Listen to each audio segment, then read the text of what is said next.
Hey guys, this is Abhilash और आज मैंने देखी सरजमीन मूवी ऑन जियो हॉटस्टार। इस मूवी का रन टाइम है 2 घंटे 15 मिनट का और जॉनरा है कि अगर कभी खुशी कभी गम का और फना मूवी का कोई बिगड़ा हुआ बच्चा हो जो कि एक जामुनी बाल वाला जापानी चिंपांजी हो तो वो चिंपांजी ये मूवी है। अब कहानी की बात करते हैं तो कहानी में पृथ्वीराज सुकुमारन है जो अकेले अपने कंधों पे मूवी को कैरी किए हुए हैं क्योंकि डीप इनसाइड उनको पता है कि काजोल से कुछ होना जाना है नहीं और इब्राहिम अली खान तो वैसे भी कुछ करने के लायक है नहीं। और कहानी जानने के लिए आपको मूवी देखने की कोई जरूरत नहीं है, आपको बस इस मूवी का ट्रेलर देखना है और वही पूरी मूवी है। हाँ, बस एक चीज एक्स्ट्रा होती है कि काजोल को एक स्पाई दिखाया गया है जो कि पृथ्वीराज की हेल्प कर रही होती है और पृथ्वीराज को ये नहीं पता होता कि ये रैंडमली हेल्प कौन कर रहा है उसकी इस पूरी पिक्चर में। But for the plot sake Vijay military में होते हैं और उनके बेटे हरमन को एक छोटी सी प्रॉब्लम होती है कि वो हकलाकर बोलते हैं, तो बाप बेटे में लड़ाई है कि वो हकलाकर क्यों बोलता है। दूसरी तरफ विजय 2 आतंकवादियों को पकड़ लेता है और विजय का बेटा किडनैप हो जाता है, तो विजय उन 2 आतंकवादियों को छोड़ने की बजाय उन्हें मार देता है, which is like fine with me। फिर वो किडनैपर हरमन को अपने बाप के खिलाफ ट्रेन करते हैं। फिर वो 8 साल बाद विजय को मिल जाता है आफ्टर ऑल द ट्रेनिंग और अब हरमन अपने पापा विजय को मारना चाहता है। उसके बाद ये मूवी मर के तो क्लाइमैक्स तक पहुंचती है और क्लाइमैक्स को और बिगाड़ने के लिए काजोल को ये लोग स्पाई दिखा देते हैं कि उसे हमेशा से सब कुछ मालूम था। और फिर तुम्हारे दिमाग में अब सवाल उठेंगे कि इससे ज्यादा घटिया स्पाई मैंने कहीं नहीं देखा, क्योंकि जब इससे इतना कुछ पता था पहले से तो इसने अपने पति को टाइम पर क्यों नहीं रोका, ये अपने बेटे को किडनैप होने से रोक सकती थी क्यों नहीं रोका, ये बॉम्ब धमाकों की इंफॉर्मेशन आर्मी को दे सकती थी क्यों नहीं दी। मतलब कुछ भी कचरा फैलाया है इस पार्ट में इस मूवी ने। फिर एंड में एक चीज और होती है कि काजोल के कैरेक्टर को मार दिया जाता है और उसके बाद मैं गंगा नहा के आ गया, which is a good thing. फिर एक बुरी चीज भी होती है कि हरमन बच जाता है। तो यहाँ पर आप लोग मेरा एक छोटा सा लॉजिक सुनो। यू आर टेलिंग मी कि एक स्पाई जो कि ट्रेंड है वो एक छोटे से चाकू के वार से मर गई और एक टेररिस्ट वो 3 गोलियां लगने के बाद भी जिंदा है। I am telling you this man is losing his brain cells by the minute.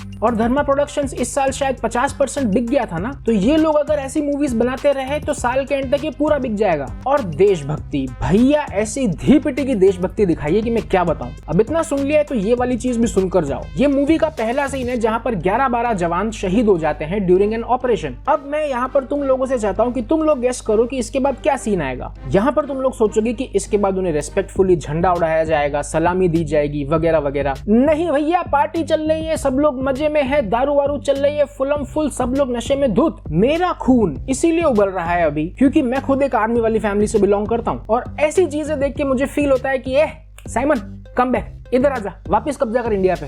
अब मैं तुम्हें दिखाता हूँ कुछ एक्सक्लूसिव चिंपांजीज जिन्हें काला पानी की सजा हो जानी चाहिए थी बट वो मूवी रिव्यूअर बन के बैठ गए हैं मेनलैंड पर। देखो इन लोगों को। और हिंदुस्तान टाइम्स ने लिखा है कि आपको काजोल की एक्टिंग देख के गुप्त मूवी याद आ जाएगी। तो अगर तुम लोगों ने काजोल की गुप्त मूवी ढंग से बैठ के देखी है तो तुम्हें पता होगा कि वो मूवी काजोल की नहीं बॉबी देओल की है। बॉबी देओल ने उस पूरी पिक्चर को अपने कंधों पे कैरी किया है and Kajol was easily replaceable in that. तुम वो रोल आज भी किसी और को उठाकर दे दो, रिजल्ट वही आएंगे। It was Bobby Deol not Kajol. खैर एनीवे, ये तो था मेरा एक्सपीरियंस। बट अगर आप इस जानलेवा मूवी को फिर भी देखना चाहते हो, मन बना लिया है, तो सिर्फ पृथ्वीराज सुकुमारन के लिए देखो क्योंकि सिर्फ उन्होंने ही ढंग का काम किया है। बाकी सिनेमेटोग्राफी अच्छी है, साउंड डिजाइन गंदा है, प्रोडक्शन डिजाइन और भी ज्यादा गंदा है। ये पिछले 3 वीडियो से मैं शिकायतें कर रहा हूँ इन लोगों से। कंटेंट वार्निंग में इस मूवी में कोई भी सेक्स सीन, न्यूड सीन और गालियां नहीं है, बट देखने के बाद अगर तुम्हें घुटनों में किडनी की बीमारी हो जाए तो मुझे मत बोलना। और ये है मेरी साइड से इस मूवी की rating and that's the video guys. Video helpful लगा हो तो लाइक, शेयर और सब्सक्राइब करते हुए जाओ। मैं मिलता हूं आपसे नेक्स्ट वीडियो में, तब तक ध्यान रखो अपना।